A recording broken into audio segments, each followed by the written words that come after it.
aquella luz verdadera que alumbra a todo hombre, venía a este mundo.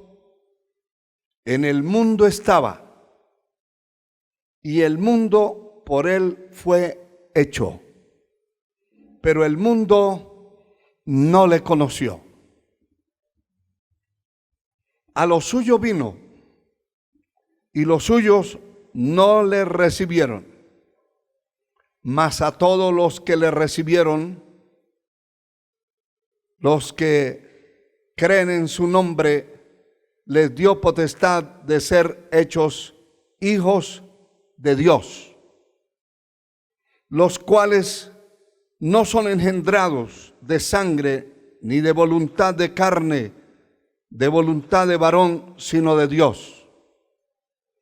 Y aquel Verbo fue hecho carne, y habitó entre nosotros, y vimos su gloria como del unigénito Hijo del Padre, lleno de gracia y de verdad. Juan dio testimonio de él y clamó diciendo: este es de quien yo decía, el que viene después de mí es antes de mí, porque era primero que yo. Porque de su plenitud tomamos todos, y gracia sobre gracia. Quiero hablarles, hermano y hermana, en cualquier parte donde usted se encuentre, acerca del tema: un misterio revelado, Jesucristo el Señor. Bendito su nombre para siempre. Aleluya. Misterio es un hecho o cosa cuya naturaleza, causa, origen, razón de ser no tiene explicación o no se puede entender. Esa es la definición secular que encontramos acerca de esta palabra misterio. Pero espiritualmente hablando, el nacimiento de Cristo en la tierra, el venir dejando su trono de gloria, su majestad, su grandeza como coigual a Dios, y aceptar venir a la tierra a buscar y a salvar lo que se había perdido, a buscar, a rescatar a los hombres y mujeres, las almas nuestras que estaban perdidas, se echaron a perder, destruidos, unos de una manera y otros de otra, sin esperanza, sin solución para ninguna de las situaciones que vivimos, sin esperanza de salvación, condenados totalmente al infierno eterno, a una condenación eterna, a una separación total de Dios. Cristo Jesús tomó la determinación. La palabra dice que de tal manera amó Dios al mundo, que dio a su Hijo unigénito, para que todo aquel que en Él cree no se pierda y tenga vida eterna. Él tomó esa determinación de venir a la tierra y tomar un cuerpo de hombre, de un ser humano, para poder vivir acá bajo la maldición de la ley y rescatar a todos los que estábamos bajo esa maldición de la ley y del pecado. Una maldición que no podíamos quitarnos de encima. Él vino a la tierra y vino a deshacer las obras de Satanás, a desbaratar el imperio de la muerte, a deshacer el poder del infierno, a desbaratarle a Satanás, a los demonios, como está escrito en la palabra, que él despojó a los principados y a las potestades y los exhibió públicamente, triunfando sobre ellos en la cruz. Ese cuerpo de hombre que tuvo que tomar para vivir acá en la tierra, siendo Dios, no dejó de ser Dios, no dejó de ser el Hijo de Dios, pero tampoco de ser un hombre. Y fue tentado, dice el escritor a los Hebreos, tentado en todo, pero sin pecado. Fue probado en todo lo que se puede probar un ser humano. Fue probada su fidelidad, fue probada su vida de todas las cosas que tenían que ser probado, pero ganó la victoria. Fue un vencedor, fue un instrumento limpio, santo y puro que vivió sobre este planeta, sobre esta tierra corrompida, destruida por el mal.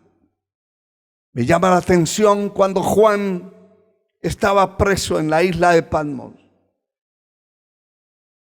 El Señor ya había resucitado y aparece allí, se le aparece para entregarle la revelación del libro de Apocalipsis, para entregar la revelación del futuro de la tierra y de la eternidad.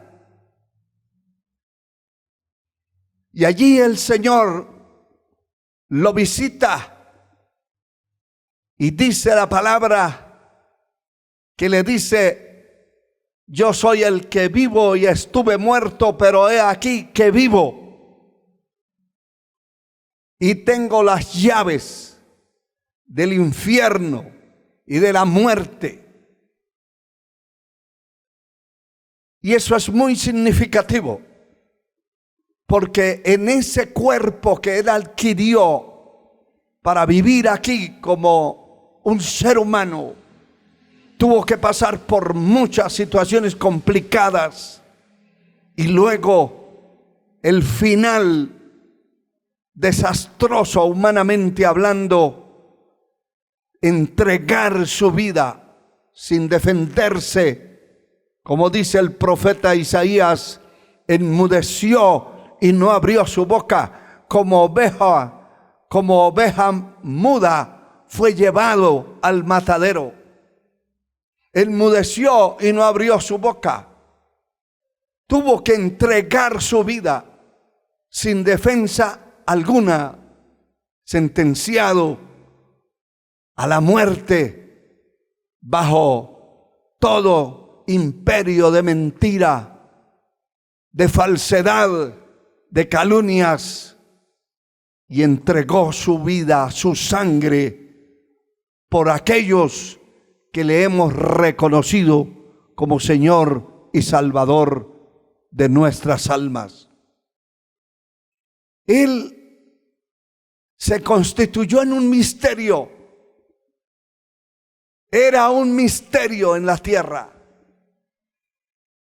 Solamente pensar que iba a dejar su trono, su gloria, para vivir, para estar acá en el mundo, ya era un misterio. Y muchos se confundían, atacaban ignorantemente, perseguían a Jesús de Nazaret como hombre. Lo desaprobaron, lo difamaron, le calumniaron, le persiguieron, le cerraron humanamente todas las puertas. Pero las puertas del infierno no prevalecerán, ni prevalecieron ni prevalecerán. Y no hubo mano de hombre, ni mano, ni fuerza de espíritu que pudiera detener el ministerio poderoso de la predicación de nuestro gran Señor y Salvador. La Biblia revela muchas cosas, pero muchos aquí en la tierra se preocupan por descubrir profundidades escatológicas del futuro, aún de lo eterno, estadísticas casi improbables por la mente humana, porque dice la palabra que las cosas reveladas pertenecen a nosotros, pero las cosas secretas pertenecen a Dios. Pero muchos se han dado a la tarea de acomodar de alguna manera sus propios conceptos y de ser muy eruditos, muy expertos en la escatología, en grandes enseñanzas que dejan a la gente con la boca abierta y vacío su corazón. Lo terrible de esto es que la mayoría de estos instrumentos que se han levantado para impresionar al mundo con grandes conferencias, mezclando lo material con lo eterno, con lo divino, con lo espiritual, y haciendo una mezcla para confundir al hombre. Lo terrible es que no le han enseñado al pueblo quién es el Hijo de Dios. ¿Quién es este misterio que vino a la tierra? ¿Qué fue lo que vino a hacer? ¿Qué es para nosotros el Señor Jesucristo? ¿Quién es Él? La palabra describe muchas cosas de lo que es Él. Sin embargo, el hombre debiera esforzarse, todos aquellos que hemos sido escogidos, llamados a la predicación del Evangelio, debiéramos preocuparnos, una responsabilidad y una preocupación absoluta por hacerle entender y enseñar a los hombres y mujeres que estén a nuestro alcance quién es el Señor Jesucristo, cuál fue el ministerio de su poder en la tierra, qué fue lo que vino a hacer al mundo. ¿Quién es Él? ¿Dónde está sentado ahora? ¿Dónde está su trono? ¿Qué es el poder que tiene? ¿Cuál es el poder? ¿Cuál es la fuerza que envuelve la vida de nuestro gran Señor. La persona en una congregación debe conocer a Jesucristo, no solamente escuchar de Él, debe conocerlo como Señor, como Salvador, como Libertador, debe conocerlo como la fuente inagotable del poder, de la fuerza, de la fortaleza, la fuente de provisión, la fuente de cuidado, la fuente de defensa que poseemos, lo que produce la fuerza, lo que sostiene nuestra vida, lo que sostiene nuestros pies en esta senda de la vida, es el Señor Jesucristo. Él es comparado en el capítulo 15 del Evangelio de Juan, visto como la vid y los pámpanos. Es visto como el tronco principal, como la fuente, la fuerza. Y dice: todo pámpano que en mí no lleva fruto será quitado, pero todo el que lleva fruto será podado, será bendecido para que lleve mucho fruto. El versículo 8 dice: en esto es glorificado mi Padre, en que llevéis mucho fruto y seáis así mis discípulos. Pero el Señor dice: separaos de mí, nada podréis hacer. Allí tenemos que estar adheridos a ese tronco principal, que es la fuente, la savia, los nutrientes que sostienen un árbol, suben de la tierra por sus raíces. Nosotros estamos adheridos a esa fuerza poderosa, a esa fuente, a ese gran Señor.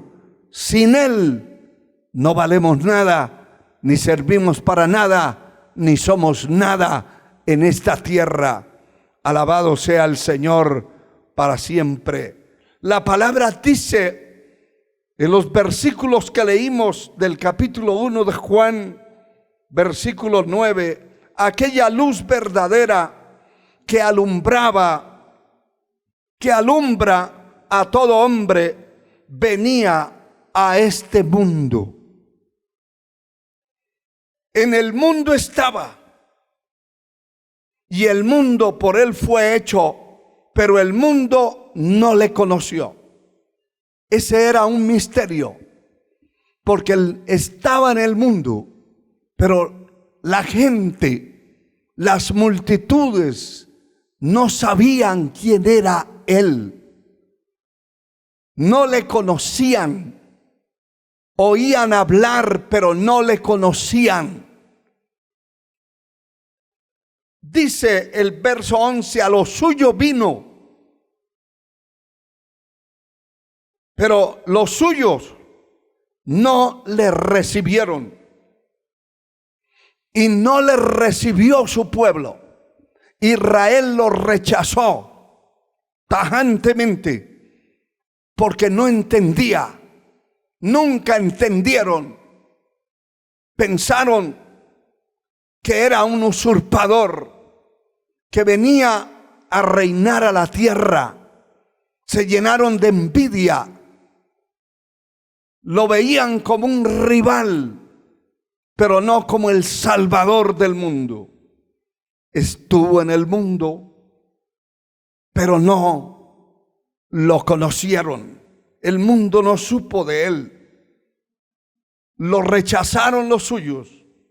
Mas a todos los que le recibieron, a los que creen en su nombre, les dio potestad de ser hechos hijos de Dios.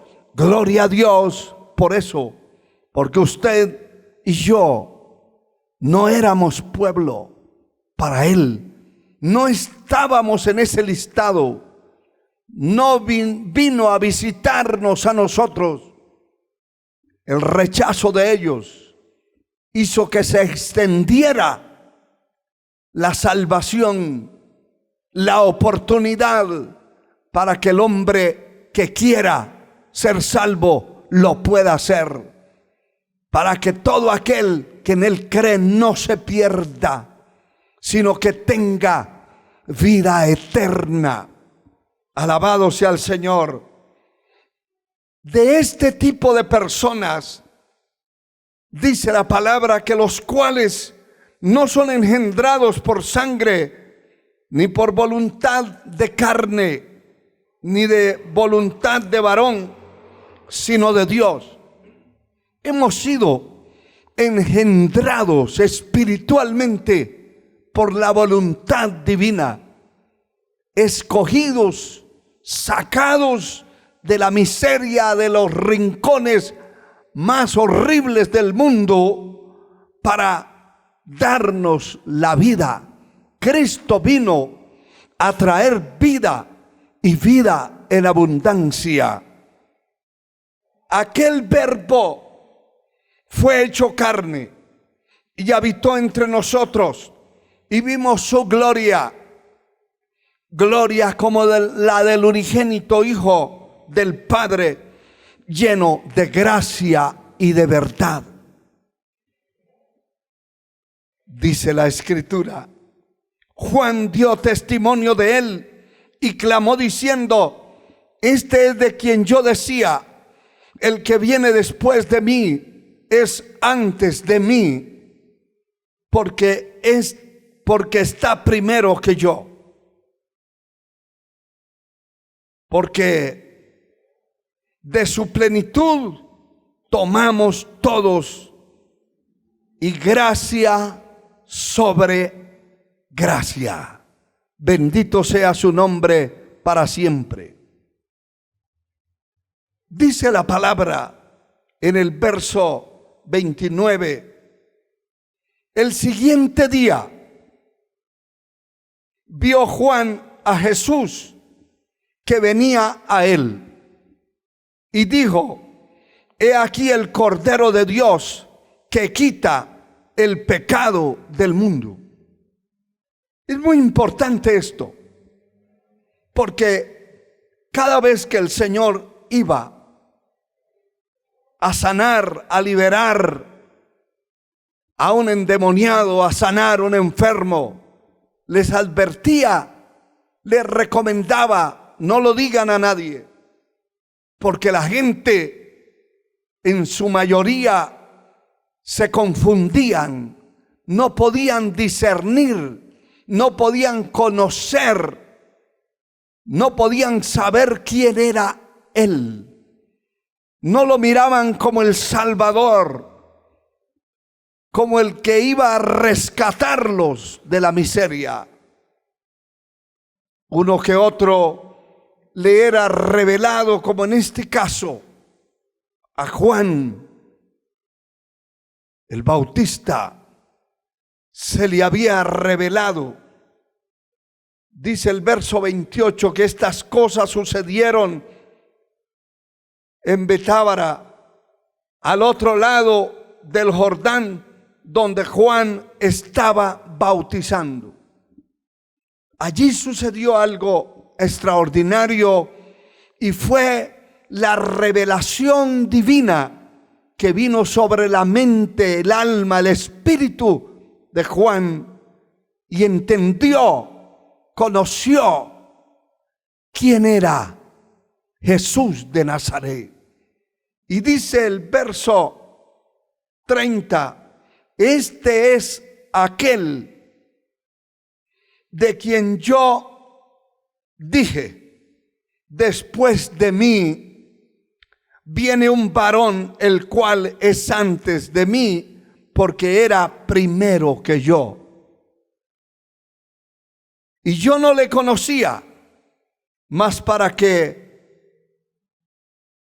fuese manifestado a Israel, por esto vine yo bautizando en agua. Gloria al Señor. También dijo Juan, dio testimonio diciendo: vi al Espíritu que descendía del cielo como paloma y permanecía sobre él. Sobre él lo vio y vio que el Espíritu de Dios en forma de paloma permanecía sobre él. Y yo no le conocía. Verso 33. Pero el que me envió, y aquí está la revelación importante, el que me envió a bautizar con agua, aquel me dijo, sobre quien vea descender el Espíritu y permanece sobre él, ese es el que bautiza con el Espíritu Santo. ¡Qué maravilla! Y yo le vi y he dado testimonio de que este es el Hijo de Dios. Esto es una maravilla, hermano y hermana. Es muy importante conocer, como dije antes, la escatología, todo lo que tiene que hablar de profecías, de misterios, de cosas profundas en esta tierra para llegar al cielo. No hay necesidad de profundidades. Al cielo no se entra por ser un gran teólogo, ni un gran disertor, conferencista de la escatología, del futuro, de estadísticas poderosas del mundo, de señales. Al cielo se entra sencillamente arrepintiéndose de sus pecados, convirtiéndose a Jesucristo, recibiendo a Cristo en el corazón como Señor y Salvador de su alma. Al cielo se entra con una vida de pureza, de santidad, de obediencia, de rectitud, una vida con un testimonio intachable en esta tierra que nadie le pueda señalar